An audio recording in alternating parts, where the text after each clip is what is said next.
கொல்கத்தாவில் பெண் பயிற்சி மருத்துவர் பாலியல் வன்கொடுமைக்கு ஆளாக்கப்பட்டு கொலை செய்யப்பட்ட சம்பவத்தை கண்டித்து தமிழ்நாட்டின் பல்வேறு மாவட்டங்களில் உள்ள அரசு மருத்துவமனைகளில் பணியை புறக்கணித்து மருத்துவர்கள் ஆர்ப்பாட்டத்தில் ஈடுபட்டனர். இந்திய மருத்துவ சங்கத்தின் சார்பில் ஈரோட்டில் வேலைநிறுத்த போராட்டம் நடைபெற்று வருகிறது. இந்த போராட்டத்தில் 400 மருத்துவமனைகளைச் சேர்ந்த சுமார் 1200 மருத்துவர்கள் பங்கேற்றுள்ளனர். மருத்துவமனைகளில் உள்ள அவசர சிகிச்சை பிரிவுகள் மட்டும் செயல்படும் என்றும் அறிவிக்கப்பட்டுள்ளது. கொல்கத்தா பெண் பயிற்சி மருத்துவர் உயிரிழப்பு விவகாரத்தை கண்டித்து தமிழ்நாடு அரசு மருத்துவர்கள் சங்கம் சார்பில் மதுரை அரசு மருத்துவமனைகளில் புறநோயாளிகள் பிரிவைச் சேர்ந்த மருத்துவர்கள் பணியை புறக்கணித்தனர்.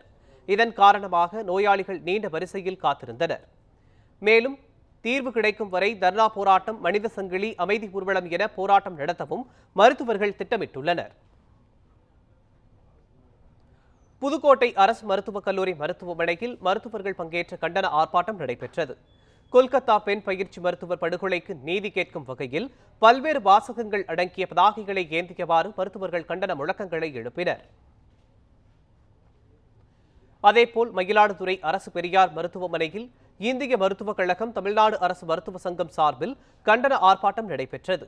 ஆர்ப்பாட்டத்தில் மத்திய சுகாதார பாதுகாப்பு சட்டத்தை அமல்படுத்த வேண்டும் உள்ளிட்ட கோரிக்கைகளை வலியுறுத்தி சுமார் 1 மணி நேரத்திற்கு புறநோயாளி சிகிச்சை பிரிவை புறக்கணித்தனர். கொல்கத்தா அரசு மருத்துவமனை பயிற்சி மருத்துவர் கொலையை கண்டித்து செங்கல்பட்டு அரசு மருத்துவமனை மருத்துவர்கள் மெழுகுவர்த்தி ஏந்தி நூதன பேரணியில் ஈடுபட்டனர். அப்போது உண்மையான குற்றவாளிகளை கைது செய்ய கடுமையான தண்டனைகளை வழங்க வேண்டும் என கோரிக்கை வைத்தனர்.